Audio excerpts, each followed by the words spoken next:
세상을 바꾸는 정치 수다 팟캐스트 정치 알아야 바꾼다. 정치 알바 127번째 방송 시작하겠습니다.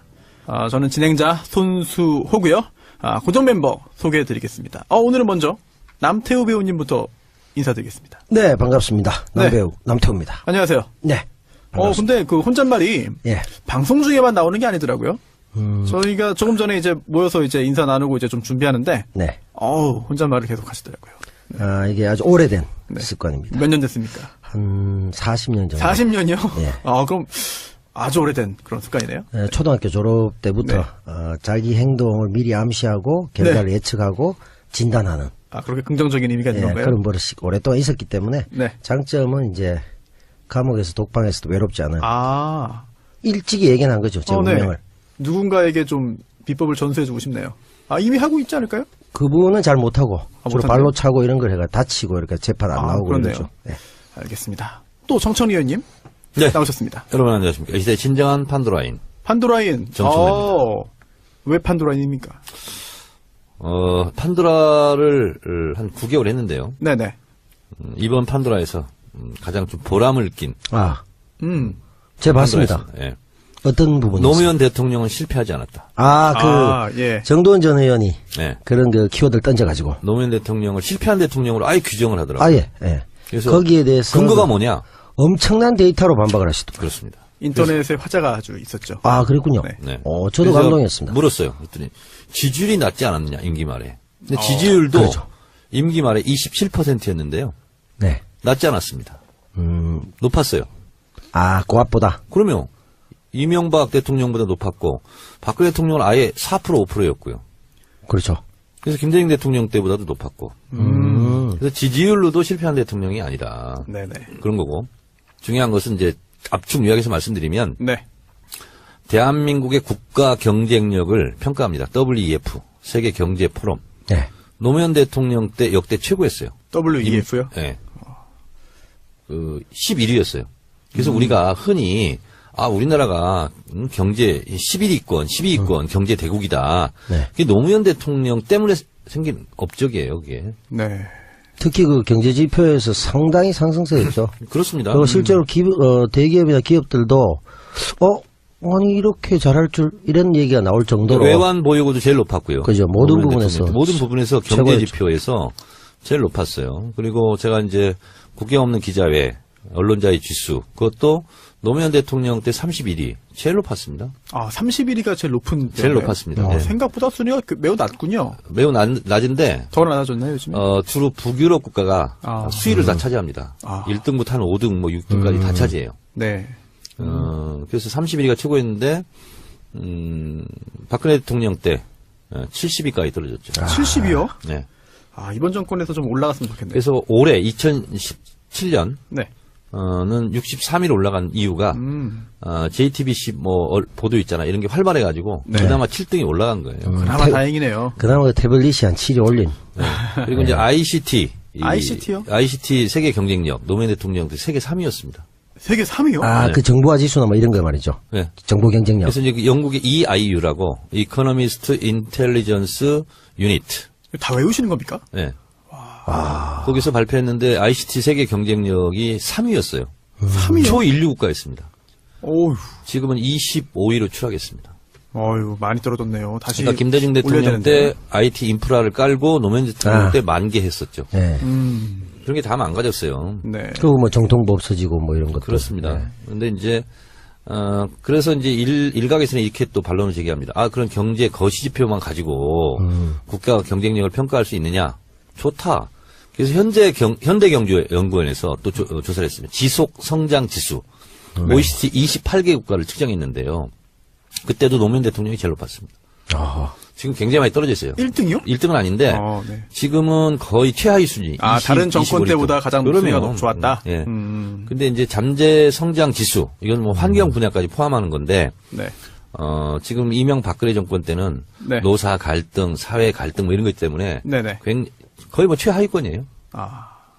그래서 이거를 반박할 수 있어서 좋았습니다. 그 기회를 주신 정두원 전 의원께 감사의 뜻을 감사하죠.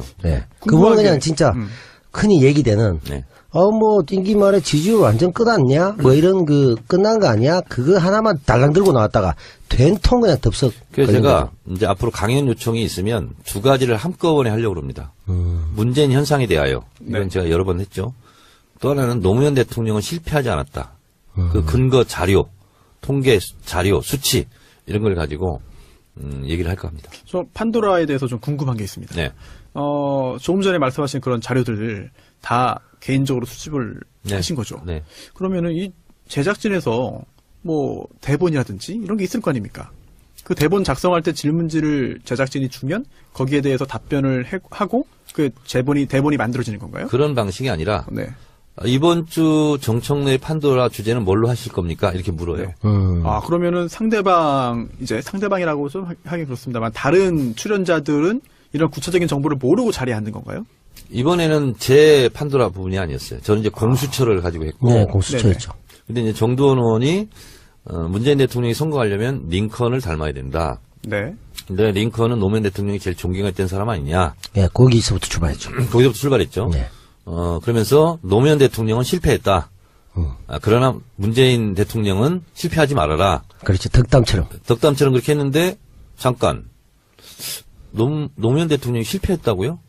인정 못합니다. 그 근거가 뭐죠? 이렇게 이제 시작된 네. 거예요. 그러면 애초에 준비된 부분이 아니었던 거네요? 그렇습니다. 오. 평소에 알고 계시던 다양한 데이터. 그렇다면 굉장히 더 흥미로워지는데요, 이게. 네. 야, 저는 좀 이 사전에 준비된 게 아닌가. 그렇다면은 왜 저렇게 정두원 의원이 저렇게 속수무책으로 당하고 있나. 근데 본인은 내가 이런 자료를 알고 있을 거라는 걸 모르는 상태에서 그렇죠. 네. 본인은 실패한 근거를 못 댄 거죠. 그 근거를 전혀 못 대고 준비했다기보다 약간 논쟁이 될 때 원래 갖고 있던 그 데이터를 제시한 거고, 링컨 대통령 그만큼 존경한다면서 상대방을 배려하고 설득했던 그 정신을 노무현 대통령이 이어받지 못하고 정적을 배제하는 방식으로 갔기 때문에 실패한 거 아니냐라면서 끼워 넣으면서 이제 지지율도 봐.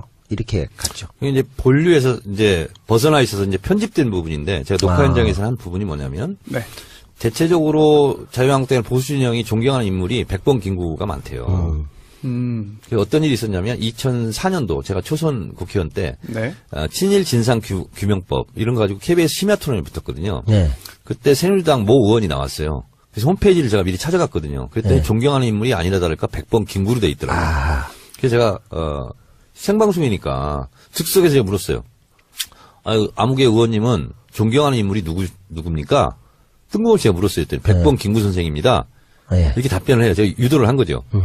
그 상태에서 제가 뭐라고 했냐면, 좋습니다. 백범 김구를 존경한다고 그러니 우리가 친일 진상 규명법 이걸 하고 있으니 제가 백범 김구 선생의 친일 문제에 대해서 얘기하겠습니다. 백범 김구 선생이 조국에 돌아올 때 흉중에 273명의 살생부 명단을 가지고 들어왔습니다. 임시정부 정승학 정치부장에게 시켜서 극악한 친일을 했던 263명, 이 사람들은 죽여야 된다. 이것이 2000년 월간중앙 8월 특대호 특종 발굴로 보도되었습니다. 알고 있습니까? 모르고 있습니다. 그래서 그랬어요.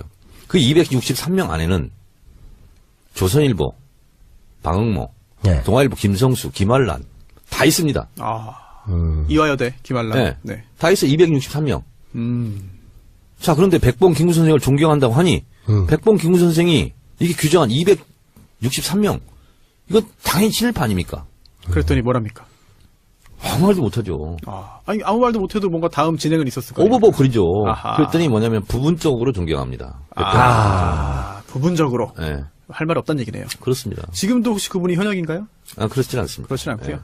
그래서 결국은 어떻게 했냐면 제가 그 살생부 명단 판넬을 만들어가지고 KBS 생방송 때 보여줬거든요. 보좌관이. 거기 이제 다 있어요. 박정희도 있고 막. 그래요? 네. 근데 왜냐면 박정희 뭐 이런 사람 끼면 안 된다. 친일파에. 네. 그래서 그걸 가지고 내가 반박자를 했는데 결국은 어떻게 사건이 됐냐면 네네. KBS 정현주 사장을 고발했습니다. 누가요? 그때 당시 그쪽에서. 한나라당에서. 당에서요? 네. 왜요? 정청래 같은 사람을 왜 KBS 심야 토론에 초청해가지고 이렇게 분란을 일으키냐고. 말이 안 되네요, 그거는. 그래서 정현주 선생이 고발당했어요. 그래요? 그래서 나를 고발해라. 네. 당사자를. 그렇지. 같이 한번 싸워보자. 네네. 근데 저는 고발을 못했어요. 아하. 그런 일이 있었어요. 그런데 이번에도 판도라에서 그 얘기를 했어요, 제가. 네. 그 부분 편집됐군요. 그 부분이 편집됐죠. 그러니까 이제 링컨을 존경한다고 그러길래, 그리고 또 백범 김구도 존경한다, 뭐 이런 게 얘기가 많이 나왔어요. 그 얘기를 하나 했었고, 또 하나 편집된 부분은 뭐냐면 적폐청산 이런 거 하지 말고 관용으로 가자 어쩌건데 그랬어. 관용으로 가는 건 맞습니다. 그러나 프랑스가 똘레랑스 관용의 나라인데 나치 부역자들 2년 6개월 동안 나치 부역을 했다 네. 해서 다 처형하지 않았느냐. 공소시효를 없애면서. 그러니까 80년대 중반까지 했는데 그러니까 프랑스 국민들이 피해자들이 이제 가해자들을 용서하고 관용을 베풀자. 그래서 정부에서 그래도 되겠냐 묻고 프랑스 국민들이 그러자라고 해서 합의를 해서 프랑스가 똘레랑스 관용의 나라가 됐다. 근데 우리는 263명을 처형하기는커녕 그렇게 하려고 했던 100번 김구가 암살당하지 않았느냐. 우리는 친일청산을 못했다. 민족정기를 바로 세우고 적폐청산을 한 이후에 그리고 나서 관용을 베풀면 베풀 일이다. 그렇게 얘기를 했었죠. 네, 이 시대의 참 판도라인 정청래 전 의원의 활약을 다시 한번 들었는데 재밌네요. 그리고 또 네. 제작진 입장에서는 준비하지 않은 부분에서 이렇게 빵빵 터지면 즐거울 것 같아요. 그럴 때 또 물어봤어요. 네. 배철수 MC한테. 네네. 다스는 누구 겁니까? 방송 나왔습니까? 나왔습니다. 예. 뭐라고 하나요? 뭐라고 했습니까? 웃으시더라고. 그래서 내가 바로 정도원한테 물어봤거든요. 다스는 누구 겁니까? 네. 주주 거죠. 주주 겁니다. 뭐 그때는 하나만 한 대답을. 네. 그 얘기는 그래도 잘 넘어가셨어요. 아, 그래요? 근데 뒤쪽에서 이제 완전히 틀리셨죠. 아, 그렇죠. 예. 그리고 또 두 분이 사실 함께 또 출연하지 않았습니까, 이번에? 시사 안드로메다? 네, YTN에 출연 네. 같이. YTN 라디오. 네. 이동영 작가가 진행하는 네. 정치 알바를 버리고 시사 안드로메다로 간 이동영 작가가 진행하고 있는 네. 시사 안드로메다의 정청래 의원과 또 남배우님이 네. 함께 출연했죠. 남배우 덕분에 네. 5등 했어요. 5등이요? 네. 아이, 제 덕분에 아니죠. 무슨 5등이요? 5등은 자해 뭐 있잖아요. 저는 좀 5등은 자해야. 아, 넘어갔어. 팟캐스트 순위 5등. 팟캐스트 드디어 아시네. 수임을 알려드리며 네. 시사 안드로메다는 네. 응? 사회 동포주의와 뭐 이런 거 있잖아요. 네. 아유, 알겠습니다. 그러니까 이제 정 의원님께서 4위를 예상하셨어요. 네. 오. 근데 이제 제 활약이 조금 미진해서 5위에 네. 그친 게 아닌가. 그렇지 않고 그런 생각. 제가 이 작가한테 전화를 해서 물었어요. 네. 뭐라고요? 나 참 예언인으로서 4등을 예언했는데 네. 네네. 지금 5등을 했다. 네. 어떡하냐 그랬더니 그 앞에 이재호 원편이 나왔대요. 아, 이제 그게 컸죠. 거기 컸대요. 네. 그게 아니었으면 4등도 충분히 할 수 있었다. 조금만 평소처럼 탄력을 받았다면 4위, 3위는 충분했죠. 그러니까 이재호 의원 편은 사람들이 많이 안 들었다 이겁니까? 그렇죠. 앞에 너무 큰 돌이 있어가지고. 큰 돌이 있어가지고 네. 그 건너뛴 거예요. 네, 사람들이 오히려 비난하고 안 들어버린 경우도 꽤 있었거든요. 그리고 나서 뒤늦은 반성, 네. 이 두 분이 나왔네? 이러면서 다시 올라갔죠. 그렇죠. 네. 그래서 그렇네요. 다음부터는 짝꿍을 좀 잘 맺어달라. 네. 1부, 2부. 그래서 우리가 예. 다음번에는 네. 우리 남배우랑 같이 나갈 때 네. 다음에 또 한 달에 한 번씩 나가 그럴 수 있죠. 저 방고정으로 돼 있잖아요. 있으니까. 네. 그래서 앞에 선수를 잘 보고 나가죠. 누가 나오는가. 저번처럼 문성근 선배 이렇게 나가니까 바로 그냥 쭉 올라가더라고. 섭외를 같이 좀 논의를 하세요. 이동영 작가하고. 예. 네. 아니면 주진우를 앞에 세우고 아니면 그러면- 김호준을 세울까? 효과적이네요. 그러면 뭐 3위한테는 무난하지 않을까. 효과적이네요. 홍상희 기자가 지금도 계속 네. 진행하죠. 그럼요, 예, 하시죠. 그 근데 홍상희 3등을 기자. 하면 네네. 이 작가 또 출연료를 올려주기로 했대요. 3등을 하면요. 이 작가 또 옵션을 걸었군요. 네. 그래요? YTN에서 그렇게 얘기를 했대요. 그럼 3등 빨리 해야겠네요. 지금 이제 10위 안에 들어가가지고 7위 아닌가 10위 안에 들어가가지고 들어갔죠. 계속 올렸대요. 네. 네네. 올렸어요, 벌써? 올렸대요. 우리는 뭐 순위 올라가도 아무 그런 우리는 얘기도 뭐 이 없는데. 작가를 위해서 봉사하는 거지. 우리는 해도 뭐 언제든지 교체할 수 있다고 비난하고 이러는데. 역시 모든 자기는 게 또- 가서 올리고. 모든 게 이동영 작가의 큰 그림 안에서 지금 이루어지고 있습니다. 네, 그렇습니다. 지난주 이 두 분의 이제 활약상 말씀을 드렸고요. 손혜원 의원은 지금 전주에서 국정감사를 진행하고 있습니다. 그래서 네. 지금 상경하는 중인데요. 빨리 도착하면 2부에서 모시도록 하겠고요. 그 시골에 있는 사람들이 있잖아요. 어린아이들이 가장 가고 싶어하는 중학교가 어딘지 아세요? 아직인 겁니까? 지방에 있는 아이들? 아하. 이게 뭐 상경중입니다. 상경중. 역시 뭐. 그래요. 이게 근데 네. 이게 아재 개그가 보면 그 전략적 아재 개그와 또 네. 본능적 당황하지 아재 마세요. 개가 네. 있거든요. 네. 당황한 게 내가 지금. 근데 정 의원님은 저는 약간 전략적 아재 개그 쪽인데 네. 전략적하고 본능적 쪽에 약간 본능 쪽에 더 가까우신 것 같아요. 옛날에 우리 친구들 있잖아요. 네. 뭐 무작정 상경중. 뭐 이런 애들이 많았어요. 그렇죠. 근데 제가 옛날에요. 진짜 감명 깊게 봤던 영화가 하나 있어요. 강수연 주연. 강수연 주연이요? 아재 바라지. 아재 대바라지 이것도 맞아요. 아재 개그라고 해가지고 지금 하신 겁니까? 요건 아재 들어간다고? 요거는 진짜 아재 개그 중에서도 최하급이기 때문에. 급이죠. 네, 완전히 급이죠. 떨어지는. 예. 예. 정청래 의원의 그 반성과 좀 심기일전을 기다리면서 광고 한번 듣고 오시죠. 네, 그러시죠.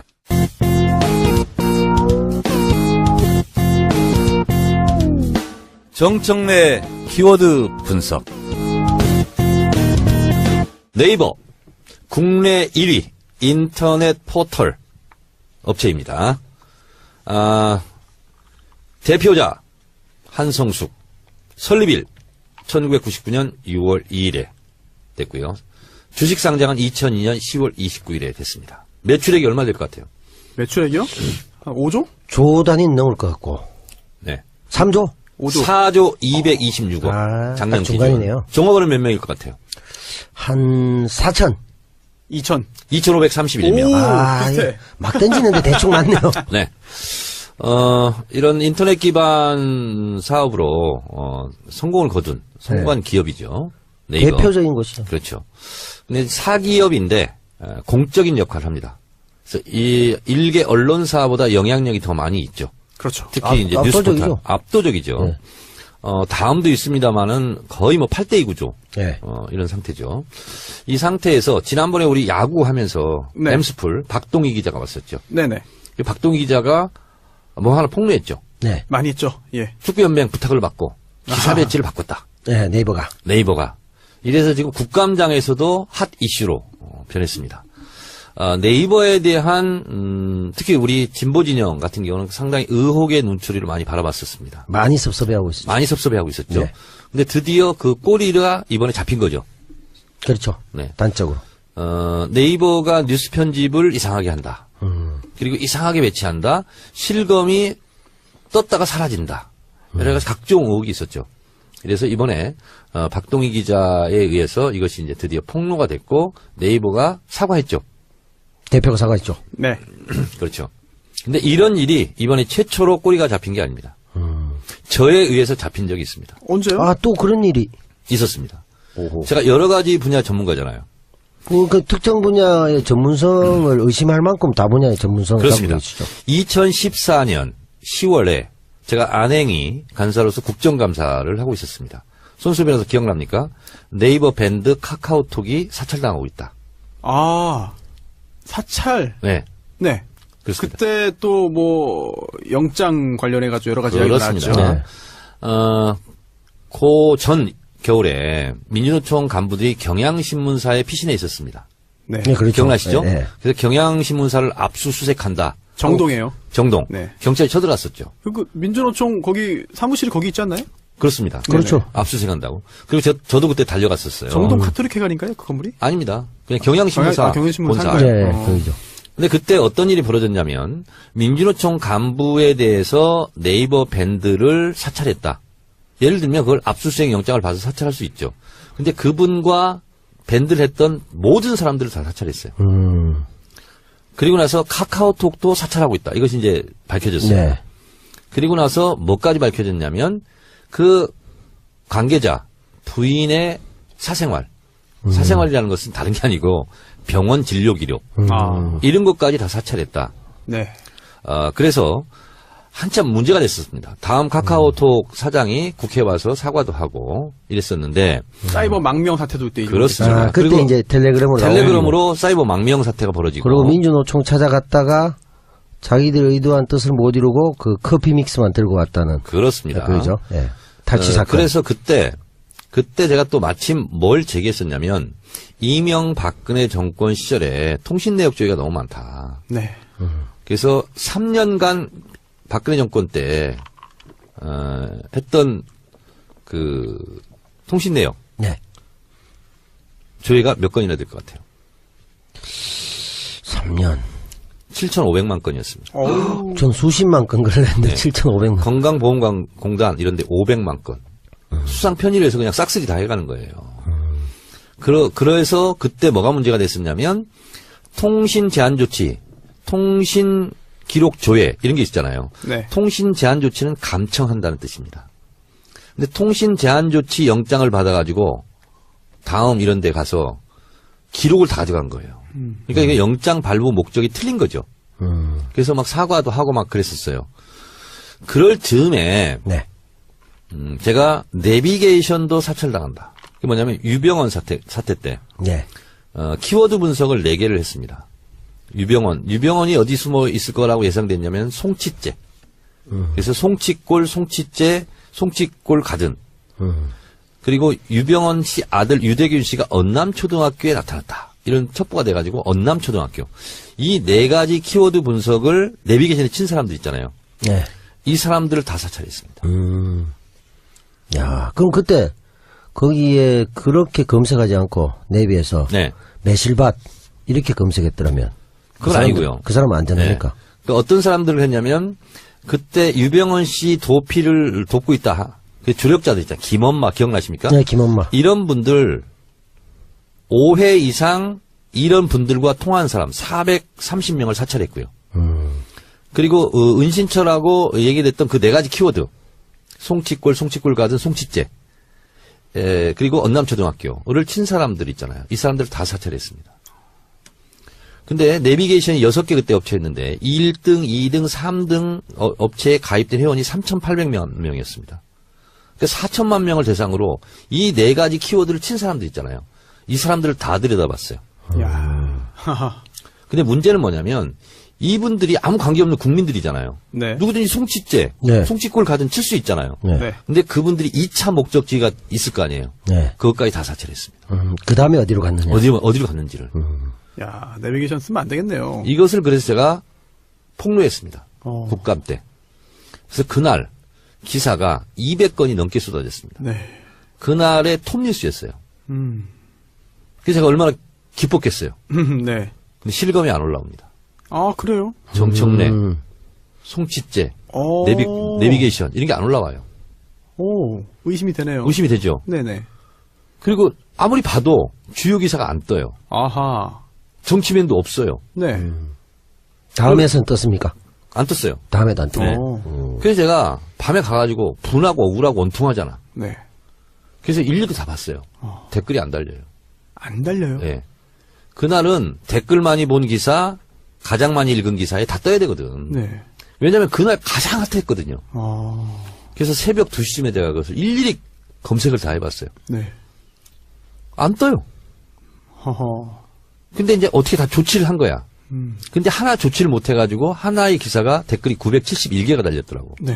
원래 한 3,000개, 4,000개, 5,000개씩 달려야 되는데 그거는 어떻게 처리를 못 했는지 971개가 댓글 달렸는데 댓글 많이 달린 기사의 랭킹을 보니까 6위에 랭크가 돼야 돼요. 네. 근데 30위까지도 없습니다. 가장 많이 읽은 기사도 댓글 많이 달린 기사도 1등부터 30위까지 없어요. 네. 너무 이상하잖아요. 네. 그래서 그 다음날 따졌어요. 네. 네이버 관계자를 불러가지고 네. 어떻게 된 거냐 그랬더니 IT 분야로 섹션을 처방을 놨어요. 그 KBO 때 그 박동희 기자의 이야기랑 똑같네요. 그때도 야구 관련된 KBO 비리 기사 썼더니 IT 쪽으로 편성이 됐다고 네. 그랬거든요. 어허. 수법이네요. 그러네요. IT 쪽으로 가면 잘 안 보이는 겁니까? 그러니까요. 아니 국정감사 때 한 기사인데 그게 IT 분야야. 내비게이션 관련된 거라고 그냥 뭐라 내비게이션이 그러네요. 무슨 성능이 뭐 업그레이드 됐다거나 뭐 그런 게 아니잖아. 네. 야, 이런 또 편법이 또 있네요. 정말. 네. 야, 사실 그 네이버 그래서 이걸 네. 가지고 우리 방송 좀 늦게 나가겠네. 아침에 뉴스 공장에 나가게 됐어요. 아, 나가서 이제 상세히 설명하신다고. 언제요? 우리 녹음한 다음 날 내일 아침. 내일 아침에. 아, 있죠. 그래요? 네. 뭐 네이버 이야기로요? 아, 이- 과거 이- 경험 이거 이 지금? 얘기로. 아하. 왜냐면 지금 네이버가 지금 이제 관심 이슈로 들어갔기 때문에. 네. 그래서 이게 지금 이제 이런 거죠. 제 추론입니다. 지금부터는. 네. 네. 영향력이 일개 하나의 매체보다 엄청나게 영향력이 있는 네이버에 과연 국정원이 손대지 않았을까? 저는 그런 의혹을 가질 수밖에 없는 거죠. 국정원 입장에서는 굉장히 매력적인 것이죠. 당연하죠. 네, 댓글 하나 가지고도 그렇게 신경을 썼는데 그런 수공업적인 작업보다 포털을 장악하면 그렇습니다. 훨씬 더 쉬우니까. 네이버는- 그러면서 얘기하신 거 보면 네이버가 지금까지 봤을 때 이번이 처음이라기보다는 상습범적인 측면이 강할 것 같다. 이 말씀 없다라고 보지 않을 수 없다는 생각이 불현듯 스치고 지나가는 것을 어쩔 수 없다. 아, 그렇군요. 정확히 알아들었습니다, 저는. 네. 뭐 더 추가로 네이버 관련된 끝. 말씀. 그래요? 짧네요, 굉장히 생각보다. 네. 네. 전 옛날에 이 이야기도 생각이 납니다. 네이버는 평정됐다. 당시에 그런 말도 있었죠. 실제로 당시 의원이 네. 언론인 출신의 의원이 그런 말을 하기도 했고요. 누가 있었죠? 진성호 의원 아닌가요? 그런가요? 네. 네이버가 영향력이 막대하다 보니까 이거를 언론에 준해서 또는 언론으로 보고 규제 또는 여러 가지 그런 제재를 해야 되는 거 아니냐라고 하는 논의도 굉장히 오랫동안 계속되고 있습니다. 네. 어떻게 생각하십니까? 제가 현역에 있을 때 어뷰징 기사라고 네. 들어보셨습니까? 낚시질 네, 기사. 네, 네네. 이런 걸 규제해야 된다. 그런 논의가 있었던 건 사실입니다. 이게 왜냐하면 이게 네이버가 완전 편집 기능이 있는 거잖아요. 네. 그렇죠. 엄청난 영향력이거든요. 네. 근데 이게 사기업이고 또 언론도 아니고 애매한 지점이 있습니다. 그렇죠. 결국은 네이버에서 이슈로 만들자라고 하면은 사실 그거는 정말 전 국민적인 이슈가 되고요. 네.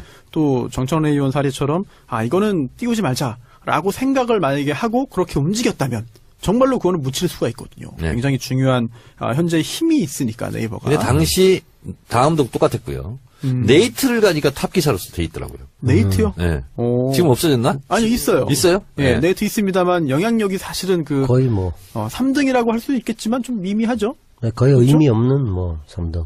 네이트 하지만 판이 있습니다. 아, 판? 모르십니까? 모릅니다. 예. 판춘문예 모르십니까? 판? 예. 판이 뭐예요? 판은 판도라밖에 모릅니다. 제가 상대적으로 신세대군요. 그렇군요. 네, 네이트판 특히나 이제 남성에게도 인기 있지만 여성분들에게도 더 큰 인기가 있고요. 네. 여러 가지 신변 잡기적인 이야기를 나누면서 공감대를 형성하는 그런 마당이 있습니다. 마당? 아고라인데 예전 아고라와 비슷하지만 좀 더 가정 생활이나 뭐 그런 거에 좀 집중되어 있는 그런 게 있고요. 뭐 재밌습니다. 한번 가보시죠. 네. 좀 연성으로 해서 사람들이 네네. 친근감 있게. 그렇습니다. 여러 가지 이야기가 나오는데 그럼 자, 이게 키워드 분석은 이걸로 하고. 네. 근데 이거 언론으로 봐야 됩니까? 그렇다고 해서 이걸 적절히 어느 선에서 통제를 한다는 거 언론은 분명히 아닌데 이상한 언론 효과를? 그 이상의 언론이죠 지금. 여기에 대한 뭔가 제도적 정비나 이런 게 필요한 게 없을까요? 애매해요. 규제하기도 어렵잖아. 네, 애매해요. 그럼 뉴스 뭐 구글이나 다른 네. 그런 해외 포털들을 보면은 사실 검색 창만 떠 있지 초기 화면에 네. 뉴스 기사들이 이렇게 올라오질 않잖아요. 구글 같은 경우는 없죠. 아예. 네네. 그래서 과연 이게 편집을 결국은 네이버 직원이 선정을 해서 어떤 기사를 올리는 거잖아요. 네. 그렇다면 이거 정말 어찌 보면은 언론보다 더한 언론으로 볼 수도 있는데 기능적으로는 과연 이걸 어떻게 봐야 되느냐 좀 굉장히 입법부에서도 고민이 많을 것 같습니다. 국회에서도. 네, 그렇습니다. 근데 어쨌든 포탈에 관한 규제 내지는 이런 거를 좀 네. 해야 되지 않을까 생각이 듭니다. 그리고 뭐 짧게 하나만 좀 하자면은 사실 이 네이버 관련된 문제가 그동안도 의혹 제기 많이 있었는데 이번엔 처음으로 시인한 것 같아요. 그렇죠? 그리고 그렇습니다. 내부 감사를 했더니 네이버 스포츠 담당자가 외부에 뭐 한국 프로축구 연맹에 기사 재별 요청을 일부 받아들였다고 확인됐다라고 하는데 이게 사실 기억하실지 모르겠습니다만 저는 K리그를 굉장히 좋아하기 때문에 전북현대의 스카우트가 심판 2명에게 이제 청탁을 한 거죠. 돈 주고. 그거를 이제 여기에 대해서 연맹이 솜방망이 처분을 합니다. 승점 9점 삭감하고 뭐 1억 제재금. 여기에 대해서 비판하는 기사를 썼다가 그게 네이버에 올라오니까 그걸 좀 뒤로 좀 해달라. 이렇게 부탁을 한 건데 이렇게 프로축구 관련된 것도 이렇게 들어줄 정도면 사실은 더욱더 중대하고 더 치열한 그런 정가 소식 이런 것도 충분히 그럴 수 있지 않을까라는 의심이 드는 거죠. 그렇습니다. 그러니까 한마디만 더 하자면 네. 열심히 준비해서 국감을 했는데 당연히 정치 기사죠. 어떻게 IT 분야로 갑니까? 그러니까요. 이게 참 정말. 근데 그 IT 기사로 보내가지고 아주 주된 관심에서 비껴나가게 하는 거 굉장히 효과적인 방법인 것 같습니다. 안 올린 건 아니니까요. 네. 그들 입장에선 참 신기하네요. 네. 그럼 네이버 관련된 부분 여기까지 할까요? 남 배우님 뭐 특별히 네이버. 네. 예. 네이버 내 이놈 정신 차려라. 아하. 그거 댓글 있었어. 그거. 있어요? 네. 뭐라고요? 하여튼 지금 한 거대로 있었어요. 그럼 남 배우님이 쓰신 거네요. 제가 쓰진 않았습니다만 어쨌든 네. 비슷하지 않겠습니까? 네. 참, 그렇네요. 네. 오늘 사실, 정청래의 키워드 분석 네이버 말고도, 오늘 짚고 넘어갈 부분들이 굉장히 많이 있습니다. 어허. 정치권에 일주일 동안 무수히 많은 일들이 벌어지는데, 상당히 좀 의미 있는 것들도 많고요. 흥미로운 일도 많은데 오늘 짚고 넘어갈 게 굉장히 많습니다. 재미있는 주제도 많고요. 먼저 좀 통합 정계 개편 흥미로운 부분인데요. 국민의당과 바른정당 통합 관련돼서 굉장히 많은 이야기들이 나왔고 뭐 박지원 전 대표, 안철수 대표, 유승민 뭐 이제 의원 등등 굉장히 다양한 얘기가 나왔습니다. 일단 송기석 의원이죠. 안철수 대표의 최측근인데 요 김현정의 뉴스쇼 인터뷰를 하면서 거의 뭐 소속 의원 중에 30명이 바른정당과의 통합에 찬성한다. 라는 말을 하면서 뭐 일단 발칵 뒤집어졌습니다. 어떻게 보셨나요? 드디어 올 것이 왔다. 드디어 이렇게 왔다. 생각하고. 예상하셨나요? 네, 그럼요. 네. 저는 총선 때 반짝 뭐 그렇게 해서 정치 구도가 형성이 됐는데 대선 거치면서 2번 3번 당, 4번 당이죠, 그러니까. 네. 그렇죠? 여기는 1번 당과 2번 당을 향한 구심력이 작동할 수밖에 없고 그 당에서는 원심력이 작동할 수밖에 없다. 그 과정이 있는 거고 이런 논리 저런 논리를 가지고 많이 되는데 결국은 저는 국민의당과 바른정당은 길게 가지 못할 정당이다. 라고 전 1년 전부터 얘기했어요. 근데 그 길게 가지 못할 정당이라는 게 바른정당도 뭐 소멸되거나 민주당에 흡수되는 경우도 있고 국민의당이 네. 네. 그리고 또 바른정당은 자유한국당이 흡수되거나 뭐 이제 소멸되는 경우도 있겠고 한데 이 둘의 합당도 예상하셨나요? 합당 시도? 그럼요. 그것도요. 어차피 잔류파와 탈당파, 네. 그러니까 이탈되는 조직이 있을 거고 잔류에서 사수주쟁 한 조직이 있을 수밖에 없어요. 네. 네, 그래서 그건 뭐 자연스러운 일이다. 그리 뭐 그래요? 새삼스러운 일은 아니다. 그러니까 이게 그런 의미죠. 그 두 당이 어떻게 보면 이제 본류에서 가출을 한 거 아닙니까? 네. 가출을 하면 통상적으로 이제 가출한 아이들이 갈 곳이 없잖아요.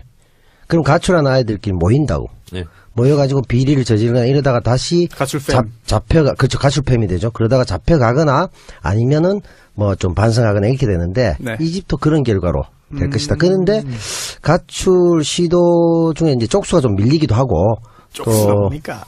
쪽수죠. 사람 수. 그런데 예, 의원 수가 모자라기도 하고. 사람 쪽잖아요. 그다음에 구심력이 아무래도 자유한국당에서 계속 땡기고 있으니까 바른정당이 국민의당보다 훨씬 더 빨리 가출의 힘이 동력이 떨어져서 찢어지는. 그래서 이제 양쪽에서 국민의당이라는 변수까지 포함해서 자유한국당까지 해서 바른정당 찢어먹기 경쟁을 하는 그런 어떤 지포 상태가. 이거는 대선 전에 기억나세요? 신삼당 야합이다. 네. 그래서 네. 제가 계속 박지원, 김무성 연대 네. 공격하고 했었잖아요. 네. 그래서 반기문 총장을 중심으로 한 빅텐트론. 네. 근데 제가 반기문은 빅텐트를 치려면 그 세우는 기둥이 높아야 되잖아요. 폴 데가 없었죠. 폴 데가 없었잖아요. 네. 그래서 신삼당 야합 이것이 이제 좌절된 거였죠. 네. 그래서 반문재인 연합. 지금 뭐 국민의당은 반문재인 연합, 문재인 싫어당 아니겠습니까? 정강정책이죠. 그렇잖아요. 네. 국민의당은 문재인 싫어요 당이잖아요. 그러면은 지금 현재 국민의당 상황이 어떤지 한번 좀 분석 좀 해주시죠. 제가 봤을 때는 안철수 대표는 이미 마음이 굳힌 것 같아요. 결정 난 것 같고. 오늘 뉴스공장에 하태경 의원이 나와가지고 그 전당대회 한 날 있지 않습니까? 네. 안철수 대표 뽑힌 날 손학규 대표를 만났다는 거 아니에요. 그래서 바른정당과 연대하자 이런 제안을 네. 받았다고 오늘 하태경 의원이 이제 뉴스공장에서 얘기하더구만요. 야, 그럼 이미 준비한 거네요. 작정한 거죠. 저는 그것 때문에 네. 지금 같은 정치 행보 때문에 무리수를 두고 당대표에 나오지 않았나 이렇게 생각해요. 그렇군요. 그 네. 당시도 도대체 왜 나오나? 그렇죠. 뭐 반성도 안 하고 좀 시간을 좀 가져야 되는 거 아니냐라는 의견들이 있었죠. 그런데도 출마했고 당선이 됐습니다. 대표로. 제가 이건 정치적 감각을 가지고 정치적 예언을 한다면 네. 어차피 문재인 대통령을 지지하는 이 그룹에서 안철수가 수용되기는 어렵거든요. 그렇죠. 그렇다면 그 반대 지점에 가서 내가 네. 다음에 대권 한번 노려야 되겠다라고 판단이 저는 됐을 거라고 보고 네. 이쪽에서 대선 후보가 되기 어렵다. 당도 물론 다르지만 네. 그러면 결국은 문재인 대통령 반대 지점에 가서 네. 그 반대 세력들을 규합해서 다음에 대권 한번 노려야 되겠다. 네. 쉽게 생각하면 그런 거예요. 그러면은 국민의당의 반대 세력도 있지 않습니까? 그러니까 거기서 이제 이합집산 하는 거죠. 그럼 거기서도. 박지원 전 대표 등 호남 중진들은 어떤 선택을 할까요? 자, 그런데 이제 문제는 뭐냐면 안철수 대표가 그렇게 생각을 하다 보니 문재인 대통령 지지그룹 반대 지점이 뭐겠어요? 햇볕 정책을 버려야 되고. 그렇잖아요? 네. 네. 호남 지지를 버려야 되고. 그렇잖아요. 그렇죠. 네. 그 유승민 대표가 그 일탈을 친 겁니다. 그 두 가지 조건 두 가지 내렸죠. 조건. 네. 그러면 안철수 대표가 정치머리가 좀 있는 사람 같으면 유승민 대표를 향해서 뭐라고 얘기하냐면 그런 소리 하지 마라. 햇볕 정책을 포기하라고? 당신들이 햇볕 정책을 반대하는 것을 포기해라. 당신들은 그러면 TK 영남 지역 기반을 포기해라. 네. 이렇게 나갔어야 되는 거예요. 아니, 그러면 아예 판 깨지는 거 아니에요? 아니, 그러니까 그렇게 나갔어야 되죠. 유승민은 판을 깨자고 나온 건데 같이 판을 깨야 뭔가 크게 부딪힘이 있고 거기서 뭔가 모색할 길이 있잖아요. 아, 그런가요? 그럼 여기서 또 자연스럽게 질문이 하나 또 떠오릅니다. 그럼 지금 바른 정당, 특히나 그리고 또 그 중에서 유승민, 뭐 당대표 당선이 유력한 유승민 의원의 생각은 어떤 걸까요? 자, 그러니까 그 전에 그렇게 해야 박지원, 정동영, 천정배 등이 반발을 안 하죠. 아, 일단 내부부터 다스리자. 내부부터 다스려야 되잖아요. 그리고 내부부터 단속하고 그다음에 밖으로 행군을 해야 될 거 아니에요. 네네. 그걸 못한 거예요. 이미 들켜버린 거예요, 지금. 아, 그렇죠. 그래서 지금 박지원 대표 같은 경우는, 전 대표 같은 경우는 탈당 뉘앙스까지 지금 풍기고 있지 않습니까? 지금 뭐 빈정이 상할 대로 그러면 지도력이 상실하지 않죠. 그렇죠. 아니, 상실하죠. 그렇죠. 애시당초 아니더라도 네. 이게 뭐 개혁 보수든 중도든 뭐 모호하게 얘기하면서 적당히 구슬리면서 네. 햇볕 정책도 뭐 상당 부분 우리가 수용해서 좋은 뭐 비핵화 대화와 뭐 타협의 시대로 가야 되지 않느냐고 흐리면서 호남도 조금 안고 갔었으면 협상력이 더 커졌을 것이다. 이 말씀하신 거죠. 그렇습니다. 그러니까 유승민 대표 같은 경우는 어떻게든지 자유한국당에 안 딸려가려고 안간힘을 쓰고 있지 않습니까? 그렇죠, 지금. 그게 전제죠. 자, 그런데 여기서 효과가 하나, 작은 효과가 있었어요. 뭐, 큰 대세에서 의미가 없는 거지만. 네. 안철수 대표, 유승민 대표가 이렇게 핑퐁을 하는 와중에. 네. 의외로 바른정당의 그 탈당파들이 네. 좀 주춤하게 됐어요. 통합파. 예. 그럼 탈당파라고 하는 게 맞나요? 그렇죠. 탈당파가 네네. 맞죠. 예. 이쪽도 그렇죠. 통합, 됐어요. 이쪽도 국민의당을 박근혜 통하니까. 때문에 그런가요? 아니, 그렇지 않고, 네. 자유한국당이 아니라 국민의당하고도 통합할 수 있겠네? 아. 기대 심리가 좀 생겼잖아요. 새로운 네. 또 활로가 뚫릴 수 있겠다라는 기대감. 카드가 두 개 생긴 거죠. 그렇죠. 아. 그 와중에 조금 작은 전쟁이긴 하지만, 네. 홍준표, 서청원 사태로 인해서 아하. 저쪽 땅 정리가 안 되는데 우리가 네. 선뜻 먼저 간다고 말하기보다 그렇습니다. 구획 정리되면 가야지라는 생각을 하던 차에 국민의당과의 변수가 생기니까 이거 뭐 굳이 먼저 얘기 안 하고 적당히 계속 그 눈치 보자. 표정 관리만 하자 이런 느낌이 생길 수도 있다는 거죠. 홍준표, 서청원 이 부분도 뭐 재미있게 준비를 좀 해가지고 그렇죠. 이따 들려드리겠습니다.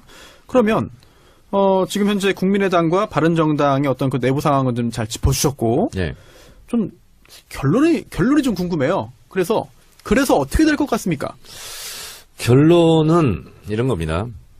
바른정당 잔류파와 그리고 국민의당 안철수 계보 이 측에서 합칠 수는 있겠죠. 네. 그러나 거기에는 또 심각한 내홍과 분열이 또 있겠죠. 서로 이게 안철수, 유승민 이 두 정치인이 다음 대권을 노리기 위해서 하는 합당 아닌가요? 그렇습니다. 다 정치 노름인데 그런 와중에 국민의당의 안철수를 따라가기 싫어하는 네. 일부 의원들은 네. 민주당에 노크를 할 수도 있습니다. 호남.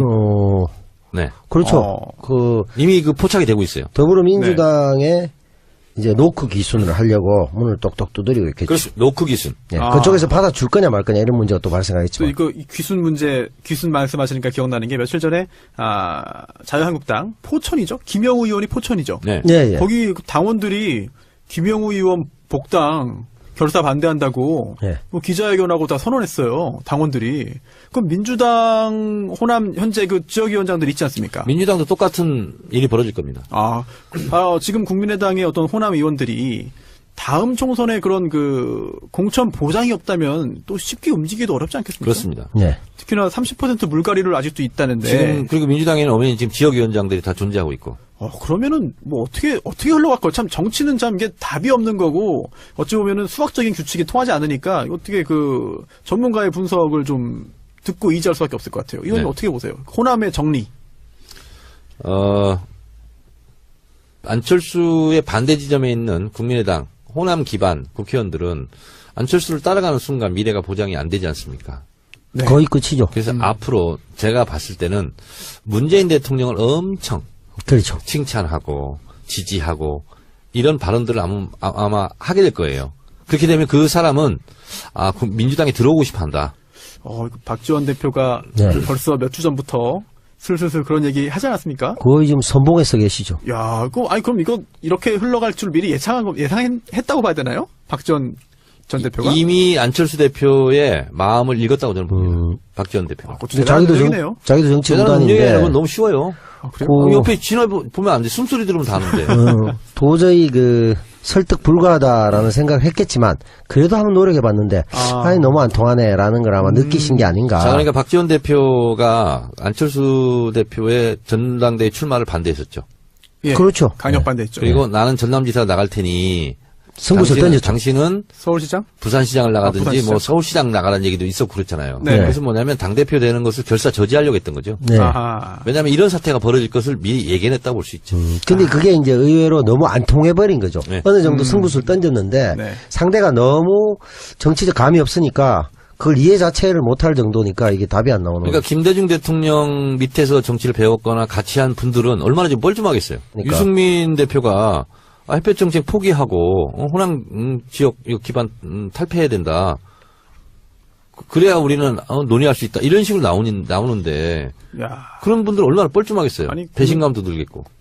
지금 국민의당 현역 의원 중 상당수가 호남 지역 의원인데 네. 그걸 포기하라고 하면 참 뭘 어떻게 하라는지 잘 그러니까 모르겠습니다. 차라리 되받아쳐서 네. 그러면 냉전 정책을 하자 말이냐 이 시대에 지금 이게 옳으냐 이 정도로만 네. 나갔어도 빙의하신 건가요? 뭔가 어느 정도 되지 않았을까. 아니 이제 안철수 대표 입장에서 안철수. 그리고 이제 유승민 별로 대표한테 냉전하자 말이야 이렇게 한번 던진 그게 것도 성과가 없더라도 안철수나 유승민 같은 경우는 워낙 존재감이 없기 때문에 판을 한번 흔들어가지고 성과가 없더라도 판을 흔드는 것 자체가 성과일 수 있다. 사실 이렇게 생각할 수도 있어요. 그 두 정치인 물론 뭐 실력 있고 뭐 지지자도 꽤 있습니다만 그런 부분에 있어서 승부사 기질은 없는 것 같아요. 제가 적어도. 저는 실력이 있다는 말 부분에 대해서는 동의할 수 없습니다. 아 그렇습니까? 알겠습니다. 이게 실력이 없는 겁니다, 이거. 그렇네요. 네. 그런 부분. 알겠습니다. 이제 두 당의 통합 논의가 앞으로 어떻게 진행될지 좀 궁금하고 좀 국민을 위한 방향으로 좀 진행됐으면 좋겠습니다. 이거는 다른 시각이 아니고요. 이게 무슨 정치적으로나 역사적으로 민주주의 관점에서나 가치 지향적인 측면에서 의미 있는 일이 아니고 네. 이권에 따른 짝짓기 아하. 라고 그렇죠. 생각하시면 딱 돼요.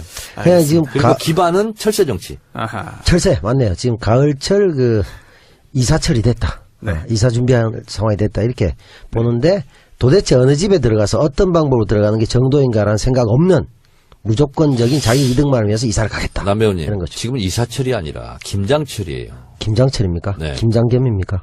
김장겸, 김재철.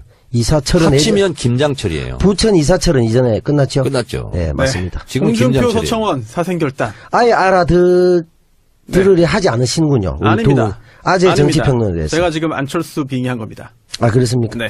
이사철, 김장철 괜찮은데. 괜찮습니다. 네. 홍준표 서청원 사생결단. 오늘 남배우의 빙의 논평 준비되지 않았나요? 아, 그렇습니까? 예. 안 됐습니까? 아, 안 돼도 됐습니다. 하시죠. 네. 됐겠지요. 네, 이게 제가 사실 자유한국당도 이 바른정당을 좀 좀 통합하려는 그런 노력에 상당 부분 좀 성과가 있는 것 같았으나 내홍 때문에 또 이거 뭐 홍준표 서청원 뭐 난타전입니다. 그렇죠? 네. 홍준표 대표의 심정이 어떤지 서청원 의원이 또 뭔가 폭로했지 않습니까? 네. 네, 서청원 의원이 성완종 리스트 관련해서 홍준표 의원이 수사 관련해서 뭐 좀 부탁을 하고 청탁을 했다 자신에게 자신과 자신 밑에 있었던 그런 사람이 굉장히 중요한 증인이었는데 그 증언을 좀 번복해달라 또는 뭐 무마해달라라고 하는 취지의 부탁을 했다는 거죠. 국민의당 이용주 의원이 증거가 있다. 녹취록 있다고 했습니다. 네. 네. 그러자 홍준표 대표가 약간 좀 꼬리를 내리는 듯한데요. 오늘 남배우의 빙의 논평 홍준표의 심정부터 좀 살펴볼까요? 네. 준비됐습니까? 네. 홍준표 대표, 그 자체가 지금 내홍입니다. 아하. 내홍, 마이홍. 홍의 네. 속내, 내홍을 한번 제가 살펴보도록 하겠습니다.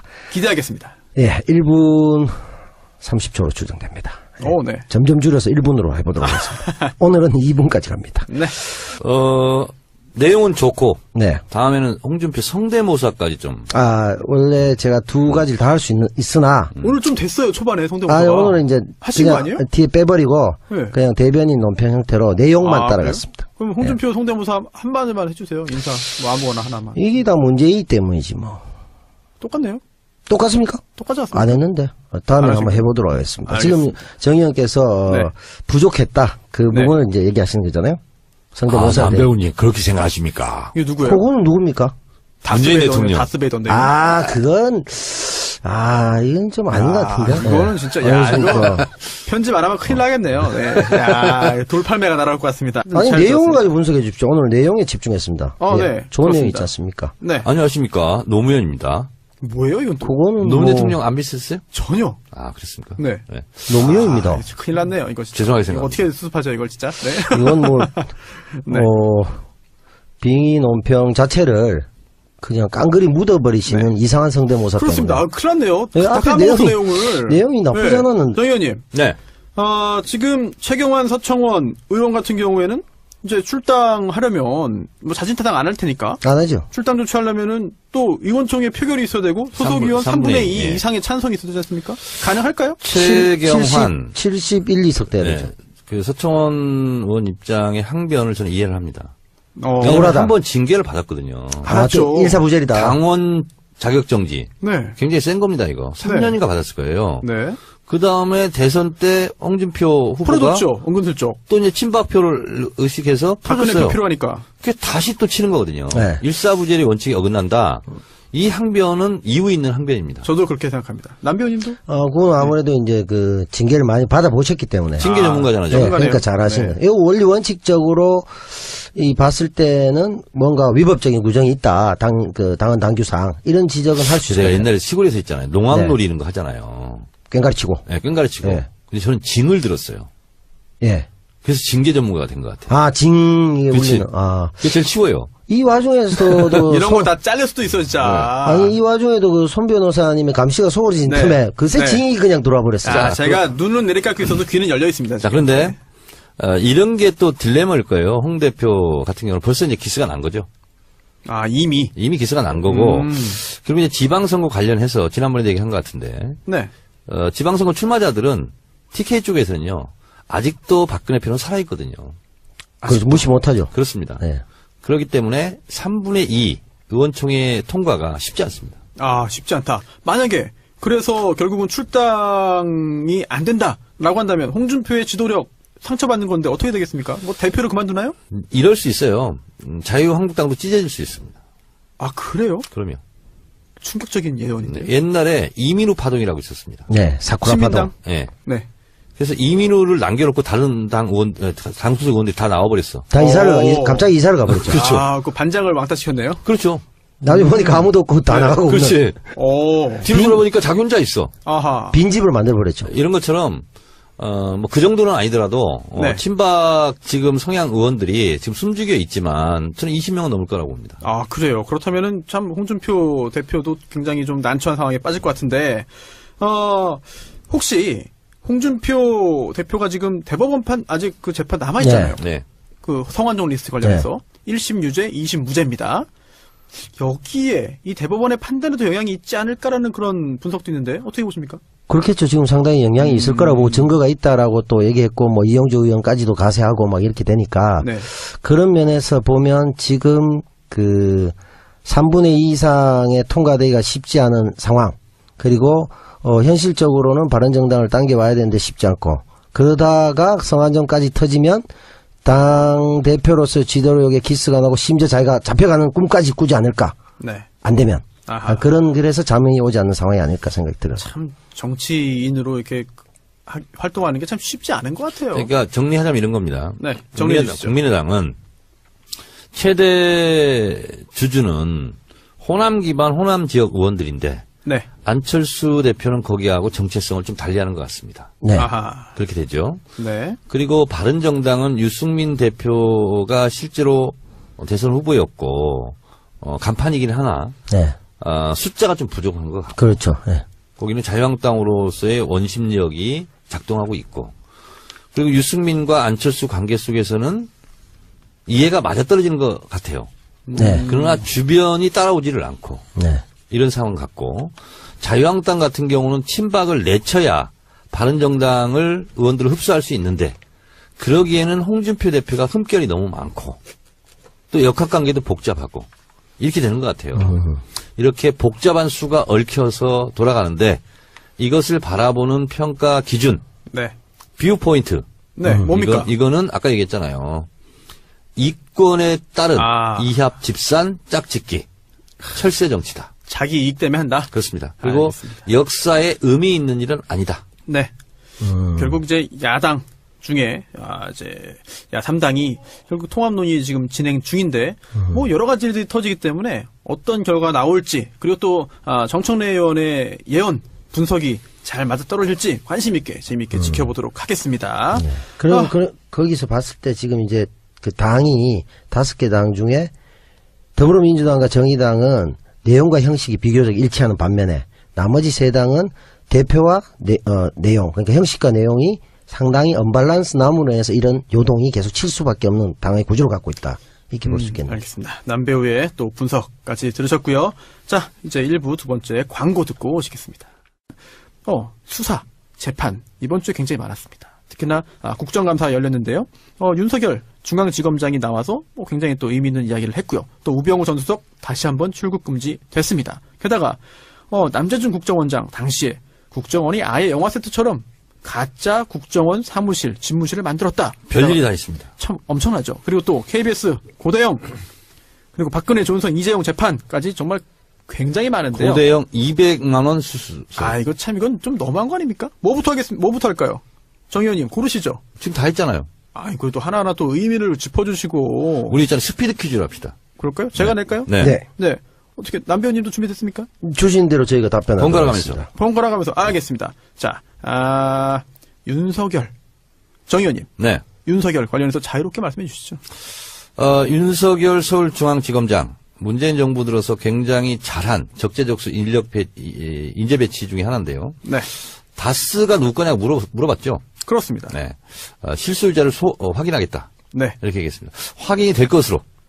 네. 희망 섞인 전망을 해봅니다. 확인이 좀 됐으면 좋겠습니다. 네. 또 이번에 윤석열 중앙지검장이 이야기하면서 우병우 관련된 이야기도 했어요. 그래서 우병우 수사 어떻게 할 거냐라고 했더니 첩보가 많다고 해서 뭐 구속을 위한 수사를 할 수는 없다.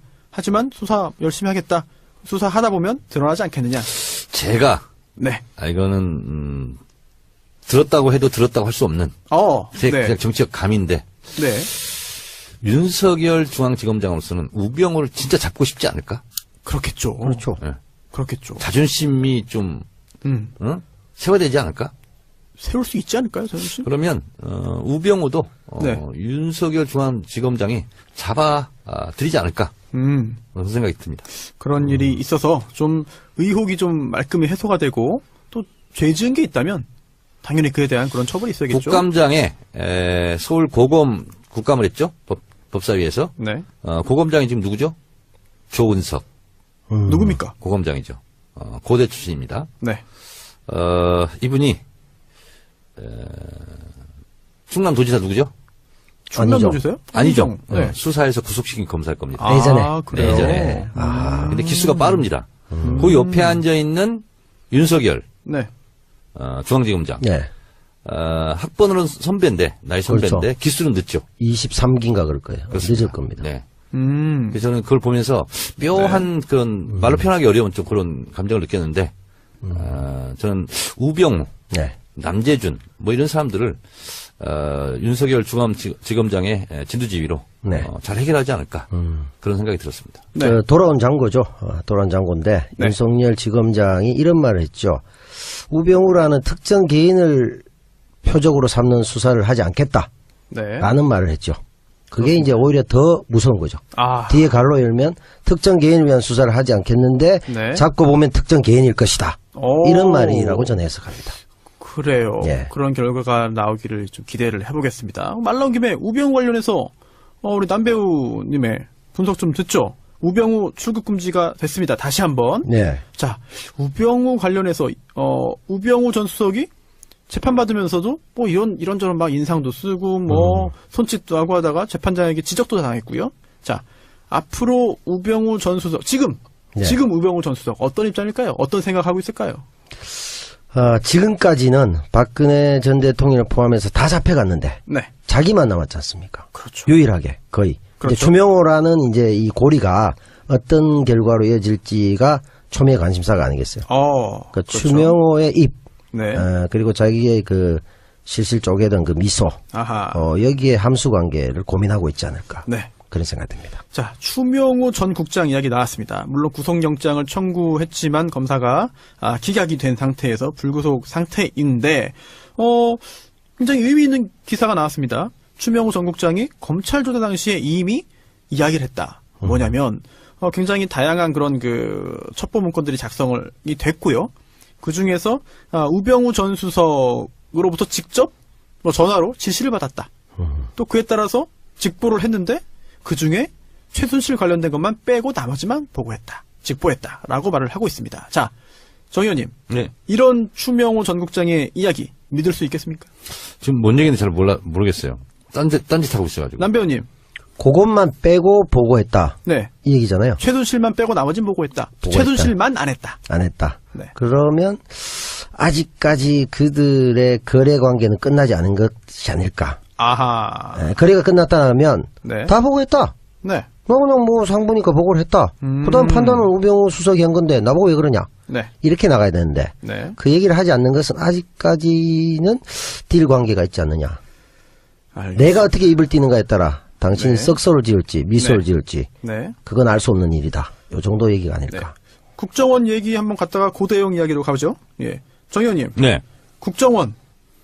남재준 국정원장 당시에 뭐 위증을 교사했다든지 아니면 허위 진술을 뭐 요구했다든지 또는 가짜 사무실을 만들어 놓고 압수수색에 대비했다든지 자 어떻게 그것뿐만 보십니까? 아니라 예, 또요. NLL 대화록을 무단으로 유출한 네. 국기문란 사건도 네. 남재준 국정원장께 네. 그쵸, 그때죠. 이루어졌었죠. 네. 그래서 저희가 원세훈 시절에 국정원 댓글 사건을 저희가 국정조사할 때 그때 남재준 국정원장이었거든요. 제 파트너가 정보위 간사로서 네. 국조특위 또 간사로서 참 그때 위세가 대단했습니다. 아, 그래요. 네. 잘못한 게 있다면 이번에 벌을 받아야 네. 됩니다.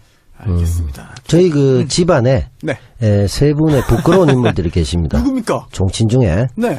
순위를 좀 다뤄야 되는데 이제 남경필 지사. 몇입니까? 아마 순위가 좀 약해요. 한 3위 네. 정도. 네. 2위는요?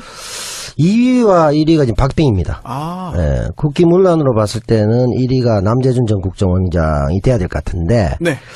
멘탈이나 지금 하는 활동상으로 봤을 때는 네. 남유진 구미시장도 만만치 않다. 그런데요. 반인 반신. 예. 네. 거기다 지금 뭐 엄청난 혈세들 한신제 뭐 이런 거 하죠. 예, 돈을 많이 네. 들여가 지금 또 기념관 뭐 등등 하고 있으니까 네.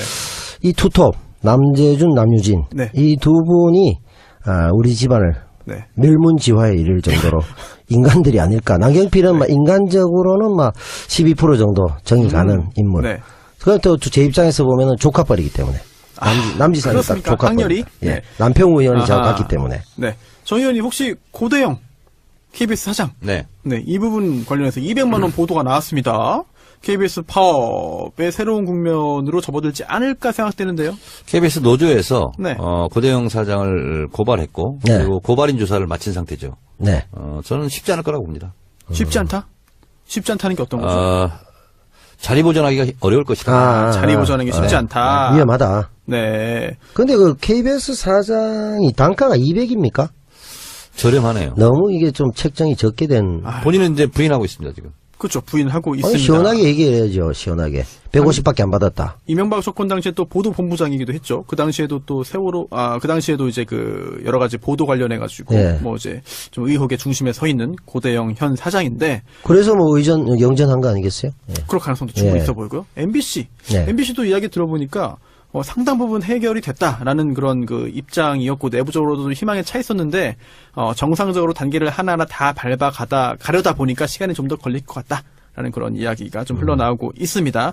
자, 마지막으로 국정농단 재판 관련해가지고 좀 또 여러 가지 굵직굵직하고 흥미로운 그런 이야기가 있습니다. 유영하 변호사 사임했죠. 네. 네, 사임했는데 그 후에도 구치소 들어가서 변호인으로 접견을 했습니다. 이제 변호인이 되려는 자로도 하는데 법무부에서 이제 변호인으로서의 접견 또는 변호인이 되려는 자로서의 접견을 불허하기로 했습니다. 그렇게 결정하셨습니까? 네, 이게 원래 지금도 그런지 모르겠는데 몇 년 전에는 2번까지는 받았어요. 왜냐하면 뭐 수임을 하지 않아도 가서 얘기하고 상담해가지고 수임할 수가 있는 거기 때문에 한 변호사가 2번까지는 변호인이 아니어도 들어가서 만날 수 있게 해줬는데 이번 같은 경우에도 이제 편법이다라는 지적이 나오니까 받아주지 않은 것 같고요. 그럼 조윤선 관련해서 좀 얘기 좀 해볼까요? 지금 조윤선 전 장관 블랙리스트 재판 2심 재판이 진행되고 있습니다. 이제 여기에 대해서 선서를 안 했기 때문에 위증죄가 아니다 라고 하는 말을 하고 있는데, 제가 알기로는 선서를 했습니다. 시작할 때. 시작할 때 네. 했죠. 네. 한 번 시작하면, 한 번 선서하면 괜찮습니다. 그래서 이런 주장, 물론 뭐, 무죄를 주장하기 위해 모든 주장을 할 수 있겠습니다만, 약간 좀. 갑자기 오후에 불려놨을 때 안 했다는 얘기죠. 아, 예, 그렇죠. 예. 아주 궁색한 얘기죠. 좀 궁색하죠. 네. 그런 부분. 네. 그리고, 남 배우님. 네. 이재용 부회장도 지금 항소심 재판이 진행되고 있죠? 네. 네, 그렇죠. 근데 새로운 주장이라고 하긴 좀 그렇습니다만, 다시 항소심에서 이런 주장을 합니다. 박근혜 전 대통령이 직접 받은 게 없다. 그런데 이게 어떻게 단순 뇌물죄가 되냐, 단순 수뢰죄가 되느냐, 이건 제3자 뇌물수수 아니겠느냐, 또 제3자 뇌물수수죄로 볼 때는 이런 또 유죄의 요건을 충족하지 못한다라는 주장을 또 하고 있습니다. 그렇죠. 지금 이제 직접 안 받았으니까 단순 수뢰죄 아니지 않느냐, 그냥 아주 문구상으로 이렇게 얘기를 하는데, 네. 실제로 뭐 그렇게 따지자면 박근혜 전 대통령이 그 재단을 왜 만들었겠어요? 최순실 아하. 불려주기 위해서 만든 거 아니잖아요. 그냥 맡겨놓고 잘 관리해라. 네. 집사한테 줬다고 해서 본인한테 안 준 건 아니죠. 그런 면에서 보면 네.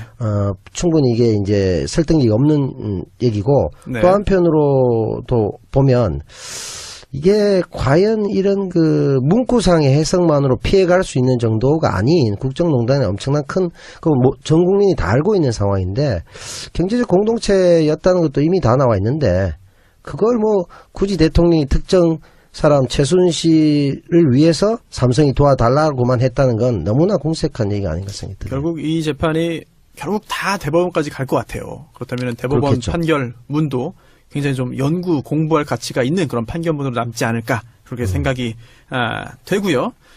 뭐 손 의원님이 안 계십니다만 두 분의 또 이제 아주 알찬 그런 이야기 속도감 있게 좀 많이 들었습니다. 후반부에 네. 마치 한국 축구와 같은 네. 한 후반 25분경까지 놀다가 네. 뒤에 15분 남겨놓고 네. 죽기 살기로 축구를 한 그런 느낌이 드네요. 힘드십니까? 많은 인물이 너무 많이 지나가가지고 휙휙 네. 지나가네요. 네. 이게 사실 지난주와 이번 주 초반까지 여러 일들이 있었어요, 실제로. 네, 엄청나게 네. 많았죠. 굉장히 많은 일이 있다 보니까 저희가 또 정 의원님, 그리고 또 남태우 배우님의 여러 가지 그런 분석을 들을 수밖에 없었고요.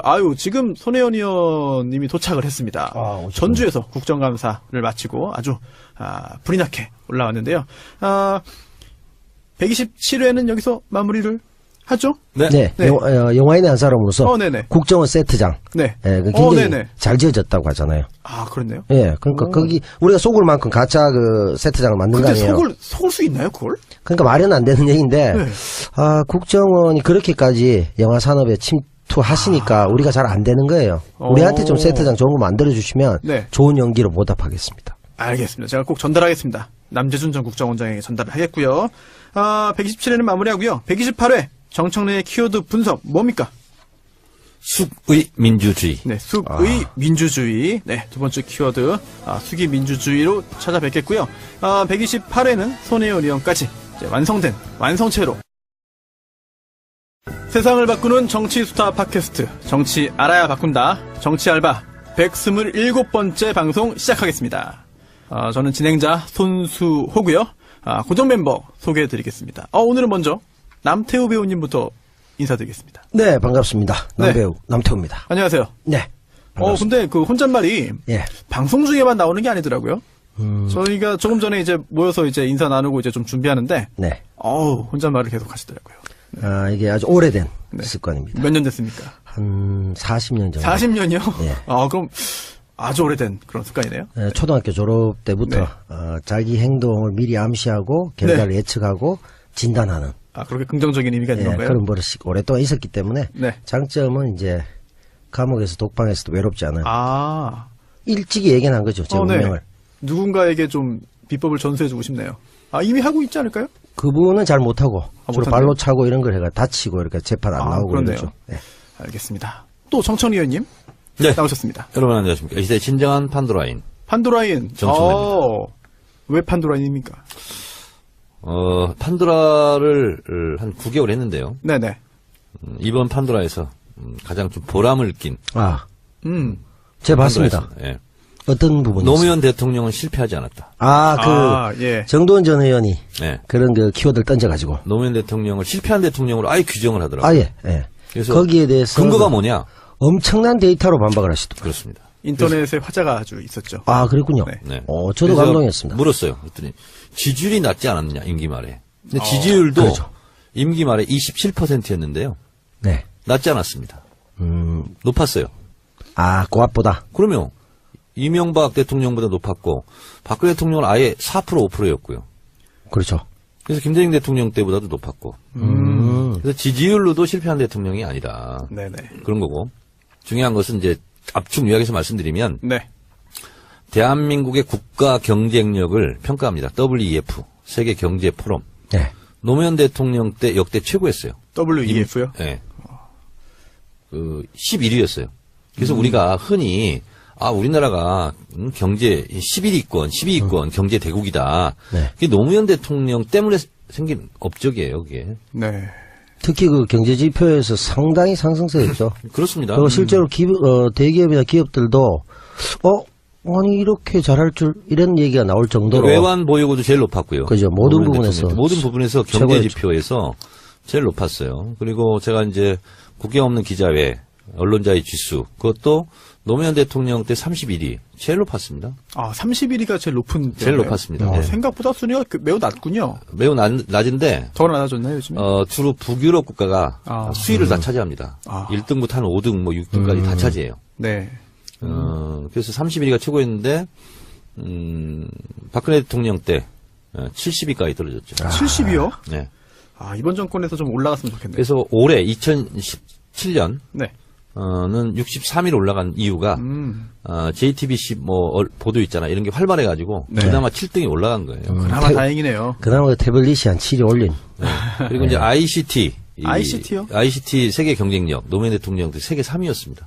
세계 3위요? 네. 그 정보화 지수나 뭐 이런 거 말이죠. 네. 정보 경쟁력. 그래서 이제 그 영국의 EIU라고 Economist Intelligence Unit.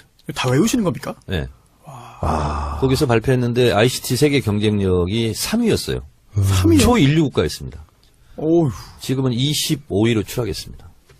많이 떨어졌네요. 다시. 그러니까 김대중 올려야 대통령 되는데. 때 IT 인프라를 깔고 노무현 대통령 때 만개했었죠. 네. 그런 게 다 망가졌어요. 네. 그리고 뭐 정통부 없어지고 뭐 이런 것도. 그렇습니다. 네. 그런데 이제 그래서 이제 일각에서는 이렇게 또 반론을 제기합니다. 그런 경제 거시지표만 가지고 국가 경쟁력을 평가할 수 있느냐?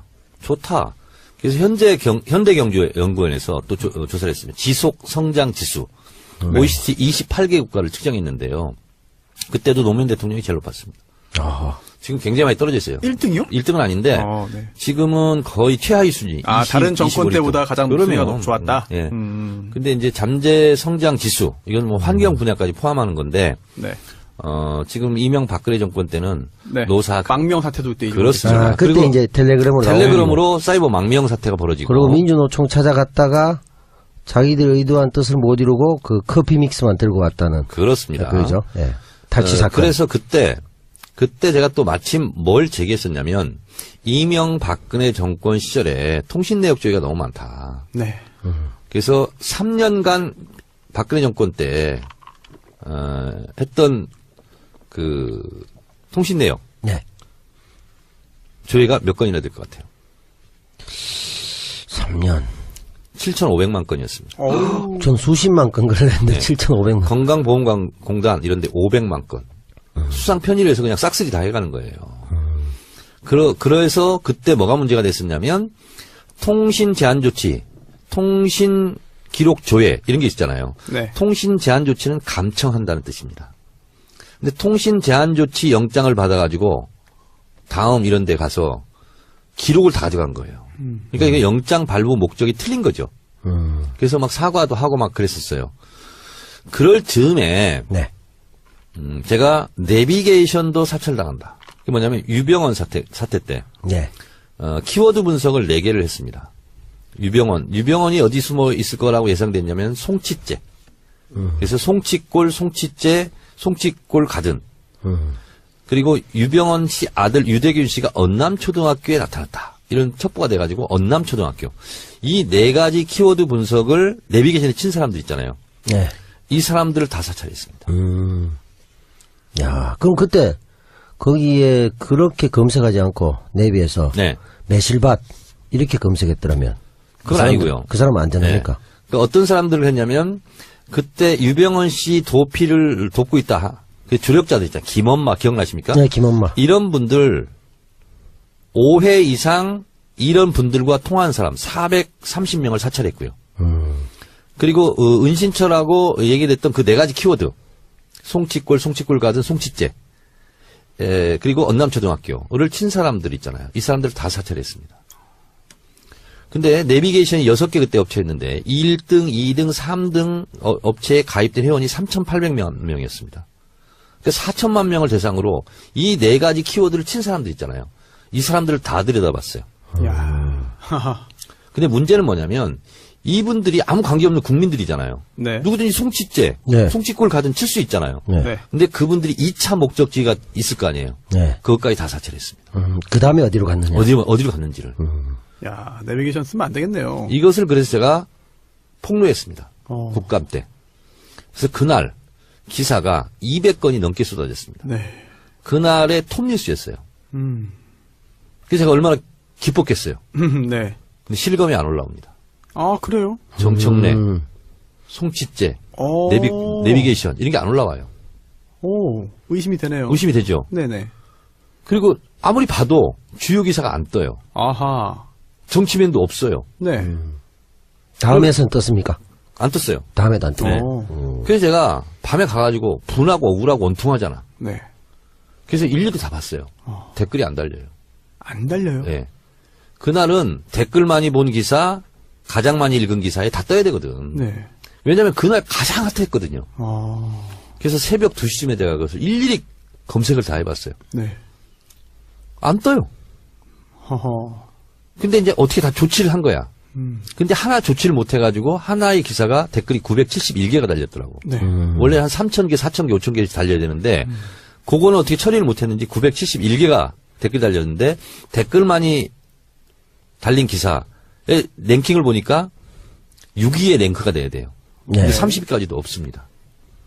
가장 많이 읽은 기사도 댓글 많이 달린 기사도 1등부터 30위까지 없어요. 네. 너무 이상하잖아요. 네. 그래서 그 다음날 따졌어요. 네. 네이버 관계자를 불러가지고 네. 어떻게 된 거냐? 그랬더니 IT 분야로 섹션을 처방을 놨어요. 그 KBO 때 그 박동희 기자의 이야기랑 똑같네요. 그때도 야구 관련된 KBO 비리 기사 썼더니 IT 쪽으로 편성이 됐다고 네. 그랬거든요. 어허. 수법이네요. 시도록 하겠고요. 그 시골에 있는 사람들이 있잖아요. 어린아이들이 가장 가고 싶어하는 중학교가 어딘지 아세요? 아직인 겁니까? 지방에 있는 아이들? 하하. 이게 뭐 상경중입니다. 상경중. 역시 뭐. 그래요. 이게 근데 네. 이게 아재 개그가 보면 그 전략적 아재 개그와 또 네. 본능적 당황하지 아재 마세요. 개그가 있거든요. 네. 당황한 게 제가 지금.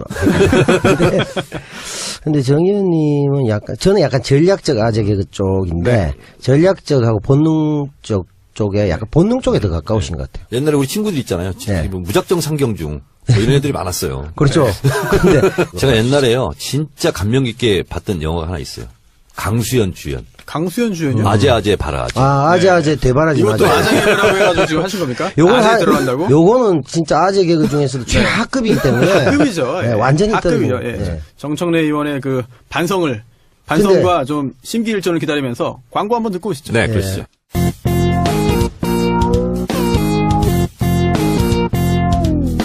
정청래 키워드 분석. 네이버 국내 1위 인터넷 포털 업체입니다. 대표자 한성숙, 설립일 1999년 6월 2일에 됐고요. 주식 상장은 2002년 10월 29일에 됐습니다. 매출액이 얼마 될 것 같아요? 매출액이요? 한 5조? 조 단위 넘을 것 같고. 네. 3조? 5조. 4조 226억. 작년 딱 중간이네요. 기준. 종업원은 몇 명일 것 같아요? 한 4천. 2천. 2,531명. 오, 비슷해. 막 던지는데 대충 맞네요. 네. 이런 인터넷 기반 사업으로, 성공을 거둔 성공한 기업이죠. 네이버. 대표적인 곳이죠. 그렇죠. 근데 사기업인데, 공적인 역할을 합니다. 그래서 이 일개 언론사보다 영향력이 더 많이 있죠. 그렇죠. 특히 이제 압도적이죠. 뉴스포탈 압도적이죠. 네. 다음도 있습니다만은 거의 뭐 8대2 구조. 네. 이런 상태죠. 이 상태에서 지난번에 우리 야구 하면서 네. 엠스풀 박동희 기자가 왔었죠. 네네. 이 박동희 기자가 뭐 하나 폭로했죠. 네. 많이 했죠. 예. 축구연맹 부탁을 받고 기사 배지를 바꿨다. 네, 네이버가. 네이버가. 이래서 지금 국감장에서도 핫 이슈로 변했습니다. 네이버에 대한 특히 우리 진보 진영 같은 경우는 상당히 의혹의 눈초리를 많이 바라봤었습니다. 많이 섭섭해하고 있어요. 많이 섭섭해하고 있었죠. 네. 근데 드디어 그 꼬리가 이번에 잡힌 거죠. 그렇죠. 네. 단적으로. 네이버가 뉴스 편집을 이상하게 한다. 그리고 이상하게 배치한다. 실검이 떴다가 사라진다. 여러 가지 각종 의혹이 있었죠. 그래서 이번에 박동희 기자에 의해서 이것이 이제 드디어 폭로가 됐고 네이버가 사과했죠. 대표가 사과했죠. 네. 그렇죠. 근데 이런 일이 이번에 최초로 꼬리가 잡힌 게 아닙니다. 저에 의해서 잡힌 적이 있습니다. 언제요? 아, 또 그런 일이. 있었습니다. 오호. 제가 여러 가지 분야 전문가잖아요. 그 특정 분야의 전문성을 의심할 만큼 다 분야의 전문성을 그렇습니다. 갖고 계시죠. 2014년 10월에 제가 안행이 간사로서 국정감사를 하고 있었습니다. 손수 변호사 기억납니까? 네이버 밴드 카카오톡이 사찰당하고 있다. 아, 사찰. 네. 네. 그렇습니다. 그때 또 뭐 영장 관련해가지고 여러 가지 이야기가 그렇습니다. 나왔죠. 네. 그 전 겨울에 민주노총 간부들이 경향신문사에 피신해 있었습니다. 네. 네, 그렇죠. 기억나시죠? 네, 네. 그래서 경향신문사를 압수수색한다. 정동이에요. 정동. 네. 경찰이 쳐들어왔었죠. 그 민주노총 거기 사무실이 거기 있지 않나요?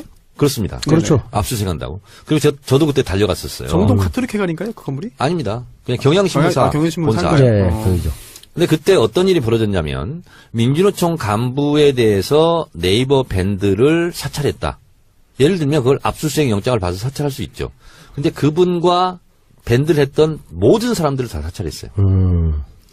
그리고 나서 카카오톡도 사찰하고 있다. 이것이 이제 밝혀졌어요. 네.